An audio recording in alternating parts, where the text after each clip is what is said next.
Hey everybody, it's Rob here. Day 3 of Season 14 is in full swing and we just hit Paragon 300 here in 57 hours played. We have a bunch of materials. We have a crazy farming strategy. We have an updated planner. You can get an insane amount of stacked rifts looking like this, giving you ridiculous amounts of loots. The update is right here with the currently playing setup.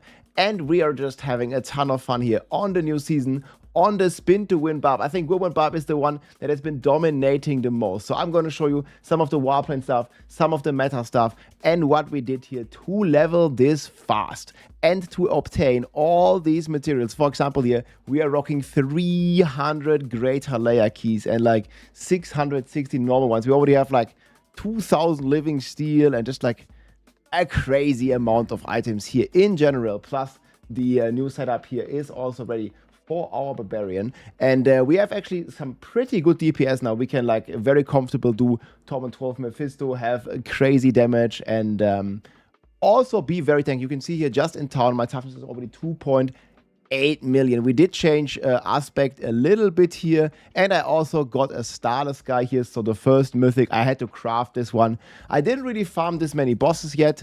That's probably what I'm going to do the next time, but you can get the mythic material apparently outside of these bags. And while I was doing this farming strategy, guys, we were getting 500 of these bags, about 20 bags every hour here. You can see my playtime here. I was doing some stuff preparing the video, but we had a 57 hours when we dinged here to 300. You can see this here. We're obviously farming the hell tide. The hell tide is by far the best, and we're looking for these like overlapping rifts here. You can kind of see here, this is the Paragon level thing that we did. So you can see here we are in a party. However, this also works very well solo. And the XP and the loot rewards are like similar, because like when you see that in the Helltide, in the open world, there's like, you know, an overlap of people, an overlap of rifts, many people are going to go there. So you can see this here. We basically ding here with around, okay, I need to remove my camera here, 5650 basically the time. And yeah, that was freaking crazy. This is the fastest we have ever done the Paragons, basically. And this is all thanks to the season mechanics plus the maggots. Both of them are extremely powerful. And obviously, while you're doing this, you're also getting a ton of pale marks here for some crazy gambling here. So let me show you the full setup and then war plan and what we did here. So right now, I'm rocking the Tusk Helm. I didn't really like sanctify, transmogrify everything here, but obviously, it's very nice if you have this in Mythic, but I would not recommend crafting this one. You can get this one from Bartok, or you can just amalgamate a ton of Chaotic Essence here to get your Tusk Helm. And it's really important, max resource cooldown. Right now, I'm only rocking 250 Fury, so we would want to get like 300 or something. In the end, guys, there's also a Melted Heart setup that people are playing on the leaderboards. Tybet's Will, Melted Heart is also an endgame setup, and with Melted Heart obviously doubling your resources, also pretty crazy.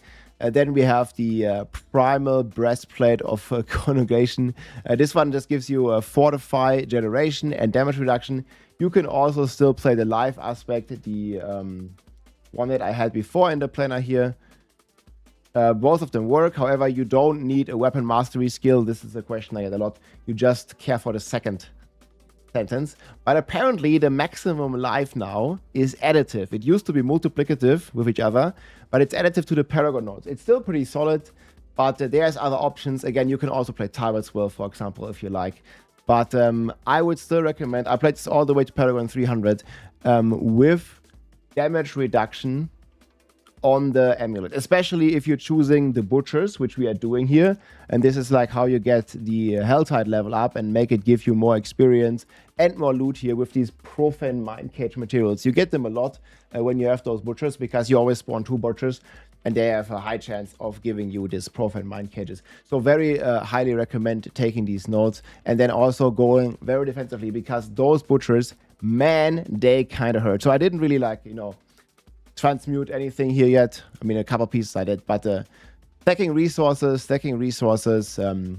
crit, vulnerable is the best. Right now, I'm still missing a bit crit chance, so I have like 80 crit chance, 10 extra from Rune if you want to. However, my setup right now, guys, is focused on speed farming the game, right? We have a lot of focus on movement speed, on moving around the map fast, and not full focus on DPS. I will have a separate planner. I'm probably going to update this the next days here as well, like, which is like a full DPS variant. And then there's also obviously the Celic variant here that you have seen people play on the leaderboards. Like if you get a lot of mythic items, this is definitely still an option. You are not fully immortal, but as long as you attack, you will be immortal. But for now, we'll focus on the currently playing one. So that's my Gauss I'm rocking. Then Juggernaut's aspect, we don't need to evade ever because we just spin and we win. Then we have knockback and pull effect. This one has a very good synergy with our Gores. So whenever we do Whirlwind, we pull in enemies. And this just always counts, even against the boss, it always counts for these boots. So you're going to be like blasting around like crazy. So then we have the anger management on the amulet. If you don't want to go for the speed setup, guys, you can always just put the weapon switch aspect. What's it called? Berserking. I think it's Earth Striker, right? No. Brawling skills. Here, this one. Battle Mad aspect. This one also works. And they fixed this along with anger management. So if you don't like mobility, you can put Battle Mad aspect on amulet, and you can put the other one, anger management, on the boots, or the other way around. That's if you want more DPS and for the leaderboards. Then we're rocking channeling here. I got this one. Unfortunately, it got indestructible on the second click. Very unfortunate situation. But still pretty decent here. Basically a 4GA weapon, but with no sanctification. Then we have still my Edge Master here. I got attack speed on this one. Like, I haven't replaced this. Obviously, you want crit GA ideally. Then I have from Alatni here. Also just quality. Not 100% ideal, but it's fine. And I still don't have a Grandfather. I did manage to craft a Grandfather. However, I think Starless Sky for now is better because I already have, if I use Garun, already have 90% crit chance. But yeah, it's very annoying that you can only equip one crafted mythic unique. Then we have the heavy hitting aspect here. Ring is kind of okay. Ideally, you don't want main stat. You can just have cooldown here instead. That'll be pretty nice. And I got a really nice amulet just now with 3 to all skills. I'm still using movement speed here just to hit the cap because I don't have GA here. I highly recommend this. Just go full movement speed. This is the only thing that matters in Torment 12. Because usually your damage is going to be kind of fine after some time. And toughness is also important. So that's why we're putting the aspect here. Then as always, guys, expertise, polearm, and yeah, skills we didn't really change anything, standard setup. We have the Juggernaut rune. I got a couple people ask this. It's just like a tool to go fast, and this is also nice later on if you want to play with a Tabit's Will, because Unstoppable gives you also always resources, which is pretty nice. And then definitely I recommend playing Master Berserk. They buffed this to 30% X now. You can also play Call of the Ancients. It's a bit less cooldown, but a bit less buffs. Paragon also didn't really change. Like, I have 300 Paragons now, so the board's pretty sophisticated already. Exploit starter board, Carnage with Challenger. Then we have Twister with Blood Rage, Warbringer with Wrath. And last but not least, we have Might here with Force of Nature, and then also get the extra Dust Devil size, which is pretty crazy, right? You get extra Dust Devil size. Probably you want this willpower node here. I don't have it right now. Oh, actually, we don't need it. No, we don't need Earthquake size. So it's all good, guys. This is the last board. It's fine. And yeah, that's the setup right now. Sorry, I've been blasting for a little bit, so I might be a bit tired. We have actually slept for 9 hours, and we blasted 35 hours, and now 30 hours basically to finish. That was pretty fun. I really enjoyed it. Like, I can just play Spin to Win, man, forever. And I see so many of you also enjoy this build. And this farming meta is crazy. What kind of overlap you can get, how many masks you can get. And I think Barb, Rogue, and Druid are very much dominating right now. I think on the leaderboards, they are like somewhat equal. Also, the Sork's pushing very high. Unfortunately, the Sork doesn't really have like a good farm setup, you know, for this Torment 12 difficulty. But you can see here what can happen when you like stack these rifts. You just get to keep getting these goblins. Ideally, you always start with a double or a triple stack already. And then when there's a goblin, you kill it instantly, so it's close to the other rifts.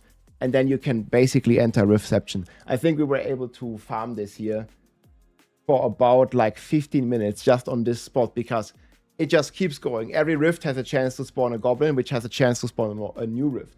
So that's been pretty crazy, guys. Again, I'll link the planner and everything down below. I'll probably do some min-maxing of my gear. Like, I have so much stuff in my chest, in my stash, and I have like some pretty cool gores here that I want to roll. Hopefully, we don't brick them again because we're all in the brick nation. But we'll see what's going to happen, guys. And if you want to just farm, this is the best farm in the game for everything. Just look at our material count. Like, Forgotten Souls, we got a ton. We just got everything now. Like, play for 50 hours and you get everything. Maybe not Resplendent Spark. So that's what I'm going to do now. But the good thing is, I have all these keys. Like, we have 300, like more than 1,000 keys total, right? 16 of these, but like more than 1,000 total. And I'm pretty sure we're going to get some pretty nice mythics out of this. I already have a few in my stash, but these only fair in comparison. And I only get like the shitty mythics right now. During the Helltide, I also get like about 1 per hour, but I haven't gotten a single one that's good yet. At least I have gotten some mythics. I know they are very hard to get. And it also seems like the tributes that I also have 5 of here are not really that nice for farming.